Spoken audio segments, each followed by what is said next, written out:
തിരുവനന്തപുരത്ത് ജനിച്ചു. അതിനുശേഷം പത്തനംതിട്ടയിലേക്ക് ഷിഫ്റ്റായി. പിന്നെ BSc കഴിഞ്ഞു, MSc കഴിഞ്ഞു, ഫിസിക്സാണ് പഠിച്ചത്. അതിനുശേഷം പത്തനംതിട്ട കാത്തലിക്കേറ്റ് കോളേജിൽ ലെക്ചറായിരുന്നു. അപ്പോൾ ഫിസിക്സ് പഠിച്ച് ലെക്ചറായിരുന്നു. പിന്നെ B.Ed എനിക്ക് തോന്നുന്നു റാങ്കോട് കൂടി പാസ്സാകുകയും ചെയ്തു അതിനിടയ്ക്ക്, അല്ലേ? യെസ്. അപ്പോൾ ഇതെല്ലാം കഴിഞ്ഞിട്ട് എങ്ങനെയാണ് ഒരു കരിയർ സ്വിച്ച് ചെയ്തിട്ട് ജേർണലിസ്റ്റിലേക്ക് പോകുന്നത്? കാരണം ഒരു ബന്ധവും ഇല്ലാത്തൊരു കരിയറാണ് journalism. Okay, I know that you are an SFI activist പഠിക്കുന്ന സമയത്തൊക്കെ. പക്ഷേ ജേർണലിസവുമായിട്ട് എങ്ങനെയാണ് സ്വിച്ച് ചെയ്ത് പോയത്? എങ്ങനെയാണ്? ഞാൻ എഞ്ചിനീയറിംഗ് പഠിക്കുമ്പോൾ ഞാൻ ജേർണലിസം പഠിക്കാൻ കുറേ ശ്രമിച്ചു എന്നുണ്ടെങ്കിൽ എനിക്ക് ആഗ്രഹം ഉണ്ടായിട്ടൊന്നും നടന്നില്ല. പിന്നെ ഞാൻ ഇതൊക്കെ ഇങ്ങനെയൊക്കെയുള്ള രീതിയിലൊക്കെ കുറേ കാര്യങ്ങൾ ചെയ്യുന്നു സന്തോഷത്തിൻ്റെ പുറത്തുനിന്നുള്ള അല്ലാതെ. അതെങ്ങനെയായിരുന്നു ആ ഒരു കരിയർ സ്വിച്ച്? എൻ്റെ ഈ പറഞ്ഞ കാര്യങ്ങളിൽ ഒന്ന്, ഞാൻ പത്തനംതിട്ടക്കാരി തന്നെയാണ്. കുമ്പഴോടക്കാണ്, പത്തനംതിട്ടയിൽ കുമ്പഴോടക്കാണ് എൻ്റെ ഫാദറിൻ്റെ വീട്, അവിടെയാണ്. പിന്നെ അമ്മയുടെ ഡെലിവറി സമയത്ത് ഇവിടെ തിരുവനന്തപുരത്തേക്ക് വന്നൊന്ന് മാത്രമേ ഉള്ളൂ. അപ്പോൾ പറഞ്ഞതുപോലെ അവിടെ സ്കൂളിൽ പഠിച്ചു. പിന്നെ കോളേജ് ഇവിടെ തിരുവനന്തപുരത്താണ് പഠിച്ചത്. ഗവൺമെൻറ് വിമൻസ് കോളേജിലാണ് പ്രീ-ഡിഗ്രി മുതൽ PG വരെ പഠിച്ചത്.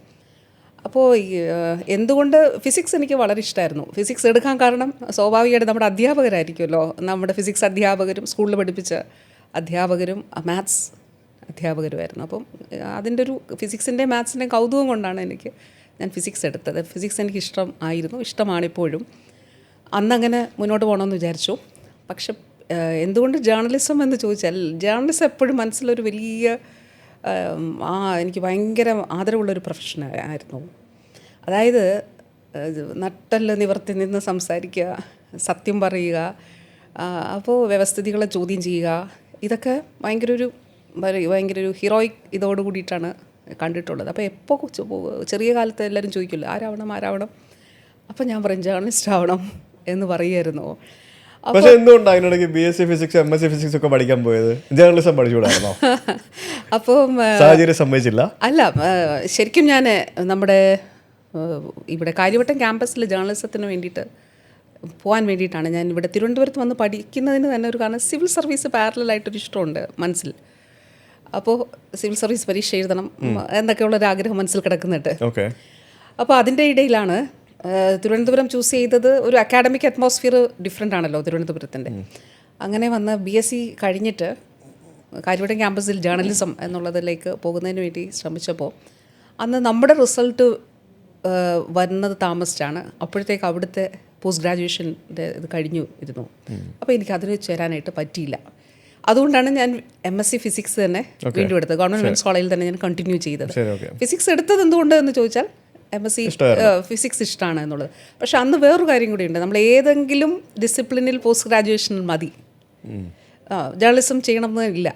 ജേർണലിസ്റ്റ് ആകണമെങ്കിൽ ആ ഒരു മൈൻഡ് മതി. അപ്പം ആ ഒരു ഇഷ്ടവും താല്പര്യമുണ്ട്. പിന്നെ ഇനി ഡിസിപ്ലിനിലുള്ള പോസ്റ്റ് ഗ്രാജുവേഷനും എന്നുള്ളത് കൊണ്ട് ഫിസിക്സ് ഇഷ്ടമുള്ള സബ്ജക്റ്റ് തന്നെ പഠിക്കാൻ തീരുമാനിച്ചു.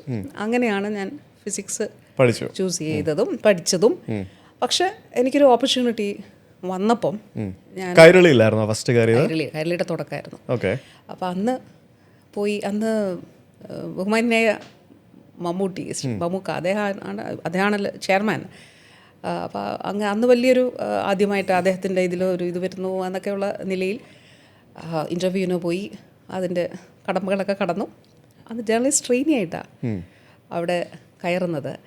ആദ്യത്തെ ഇതിൽ പക്ഷേ തള്ളപ്പെട്ടു പോയിരുന്നു. ഞങ്ങൾ 4 പേര് എന്നുള്ള മനില സി മോഹനും ഞാനും ഒക്കെ ഉണ്ടായിരുന്നു. അപ്പോൾ അതിന് ശേഷം ആണ് പിന്നീട് കൈരളിയിലേക്ക് ജോയിൻ ചെയ്തു. പിന്നെ കൈരളി PGയും ലോകത്തിൻ്റെ പ്രൊഡ്യൂസറായിരുന്നു. അന്ന് പാർവതി ചേച്ചി പ്രൊഡ്യൂസറും ഞാൻ അസിസ്റ്റൻറ്റ് പ്രൊഡ്യൂസറും. PGയുടെ അദ്ദേഹം ലോകചരിത്രം പറയുമ്പോൾ ഞങ്ങൾ കഷ്ടപ്പെട്ടിട്ടുണ്ട്. വിഷ്വൽ ഇവിടെ നിന്ന് പുതിയ ചാനലാണ്. അപ്പോൾ എവിടെ നിന്നാണ് ഈ വിഷ്വലൊക്കെ തപ്പി പിടിക്കുക? അദ്ദേഹം ലോകചരിത്രം പറയുന്നു. ഇന്നത്തെ പോലെ അല്ലല്ലോ, നമുക്ക് യൂട്യൂബിൽ നിന്നൊന്നും അങ്ങനെ എടുക്കാനൊന്നും. അതെ, അന്നതൊന്നും കിട്ടില്ല.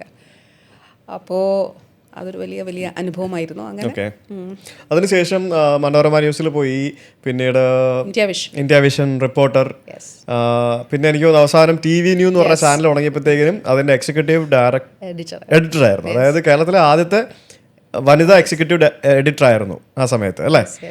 പിന്നെന്തോ ആ ചാനൽ പിന്നെ മുന്നോട്ട് പോയില്ല. അപ്പോൾ ആ ചാനലിൽ ഇരിക്കുമ്പോഴാണോ പൊളിറ്റിക്സിലേക്ക് വരുന്നത്?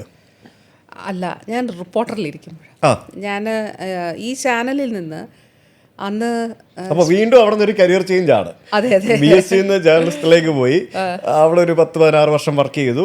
അതിനുശേഷം പൊളിറ്റിക്സിലേക്ക് വരുന്നു. പൊളിറ്റിക്സും കരിയർ ആണല്ലോ. അതെ. ഓക്കെ, അതെങ്ങനെയായിരുന്നു ആ ഒരു സ്വിച്ച്? അപ്പോൾ 2016 നിയമസഭാ തെരഞ്ഞെടുപ്പിൻ്റെ സമയമാണ്. അപ്പോൾ അതിനു മുമ്പ് വളരെ പ്രക്ഷുബ്ധമായിട്ടുള്ള രാഷ്ട്രീയ അന്തരീക്ഷം കേരളത്തിൽ, തദ്ദേശ തെരഞ്ഞെടുപ്പ് നെ തുടർന്നുള്ള ആ ഒരു കുറേ മാസങ്ങൾ. അപ്പോൾ ശരിക്കും എനിക്ക് പത്തനംതിട്ടയിൽ വീട് പണി നടക്കുവാണ്. അപ്പോൾ ഞാനൊരു ബ്രേക്ക് എടുത്തിട്ട്, കുഞ്ഞുങ്ങൾ വളരെ ചെറുതാണ്, അപ്പോൾ വീടിൻ്റെ കാര്യങ്ങൾ നോക്കണം, അങ്ങനെയൊക്കെയുള്ള ഒരു രീതിയിൽ മുന്നോട്ട് പോകുമ്പോഴാണ് റിപ്പോർട്ടർ TV-യിൽ അന്ന് ശ്രീ MV നികേഷ് കുമാർ അദ്ദേഹം ഇങ്ങനെ റിപ്പോർട്ടറിലേക്ക് വരുന്നതിനെക്കുറിച്ച് സംസാരിച്ചതും. ഞാനപ്പോൾ വീട് പണി കഴിഞ്ഞിട്ട് ചെന്ന് ജോയിൻ ചെയ്യാമെന്നുള്ളതാണ് വിചാരിച്ചിരുന്നത്. പക്ഷേ അന്ന് ചാനലിനും അതുപോലെ ഞാനവിടെ എറണാകുളത്ത് താമസിച്ചുകൊണ്ടാണ് ഇവിടെ ചെയ്തിരുന്നത്. അപ്പോൾ ഞാൻ വെച്ച് പോകാം. അങ്ങനെ റിപ്പോർട്ടർ ചാനലിൽ ജോയിൻ ചെയ്തു. അപ്പം അന്നത്തെ ഇലക്ഷൻ പ്രഖ്യാപിക്കുമ്പോൾ ഞാൻ ചാനലിൻ്റെ ഫ്ലോറിലുണ്ട്. അപ്പോൾ നേരത്തെയാണ് പ്രഖ്യാപിക്കുന്നത്. അപ്പം ഈ 2 മാസം ഇലക്ഷൻ ക്യാമ്പയിൻ ഒരു ചാനലിൽ അല്ല ഈ പ്രചരണം ഇത് റിപ്പോർട്ട് ചെയ്യാന്ന് വെച്ചാൽ ഭയങ്കര പണച്ചെലവുള്ള കാര്യമാണ്. നല്ല മത്സരം. അപ്പോൾ ഇത്ര 140 നിയോജക മണ്ഡലങ്ങൾ, ഇത്രയും റിപ്പോർട്ടേഴ്സ്, ക്യാമറ, വാഹനങ്ങൾ എല്ലായിടത്തും എത്തിച്ചാണ്. അപ്പം ഈ സ്ഥാനാർത്ഥികൾക്കും പാർട്ടികൾക്കും എന്നുള്ളതുപോലെ തന്നെയാണ് ചാനലുകൾക്കും നല്ല പണച്ചെലവുള്ള ഒന്നാണല്ലോ ഈ ഇലക്ഷൻ ഇത് എന്ന് പറയുന്നത്. അപ്പം ഈ 2 മാസത്തെ ഇത് നമ്മളെങ്ങനെയാണ് റിപ്പോർട്ട് ചെയ്യുക എന്നുള്ളത് ആണ് നമ്മൾ ആദ്യം. അപ്പോൾ അവിടെ അതിൻ്റെ ഭാഗമായിട്ട് തന്നെയുണ്ട്. അപ്പോൾ പത്തനംതിട്ടയിലുള്ള സ്ഥാനാർത്ഥികളുടെ ലിസ്റ്റൊക്കെ വരുന്നുണ്ട്. അപ്പം ഞാനും കൂടി ചേർന്നാണല്ലോ ഇത് വാർത്ത എന്താ വെച്ചാൽ ഡെസ്കിൽ നിന്ന് റിപ്പോർട്ട് ചെയ്തിട്ട് നമ്മുടെ ഫീൽഡിൽ നിന്ന് റിപ്പോർട്ടേഴ്സ് ചെയ്യും. അപ്പോൾ അതനുസരിച്ച് ആണ് വാർത്തകൾ നമ്മൾ എഡിറ്റ് ചെയ്ത് കൊടുക്കുന്നത്. അങ്ങനെയാണ് അവസാനം ഒരു പത്തനംതിട്ടയിൽ നിന്ന് നമ്മുടെ ഇങ്ങനെ ഈ ഒരു പേര് വന്നത്. അപ്പോൾ അത് നിങ്ങൾ ഡെസ്കിൽ ഇരുന്നാണോ കാണുന്നേ? അല്ല, സ്വന്തമായിട്ട് റിപ്പോർട്ട് ചെയ്യേണ്ടി വന്നോ? അല്ല അങ്ങനെ സംഭവിച്ചില്ല. അല്ല, ഫോണിൽ വിളിച്ച് സംസാരിക്കുകയായിരുന്നു. ബഹുമാനായിട്ടുള്ള അന്നത്തെ ജില്ലാ സെക്രട്ടറിയും ഇപ്പോഴത്തെ ജില്ലാ സെക്രട്ടറിയും അവരാണ് ഫോണിലൂടെ വിളിച്ച് ഈ കാര്യം ആദ്യം സംസാരിക്കുന്നത്. അപ്പോൾ 2016 ആദ്യമായിട്ട് ശിവദാസൻ നായർ MLA, അന്നത്തെ എക്സിസ്റ്റിംഗ് MLA ആയിരുന്ന ശിവദാസൻ നായർക്കെതിരെ മത്സരിക്കുന്നു. 7000-ഓളം വോട്ടുകൾക്ക് ജയിക്കുന്നു. അതിനുശേഷം 2021 തെരഞ്ഞെടുപ്പിൽ ആ ഭൂരിപക്ഷം ക്രമാതീതമായി വർദ്ധിക്കുന്നു. 19,000 വോട്ടുകളിൽ ജയിക്കുന്നു. അന്നേരം മന്ത്രിയാവുന്നു.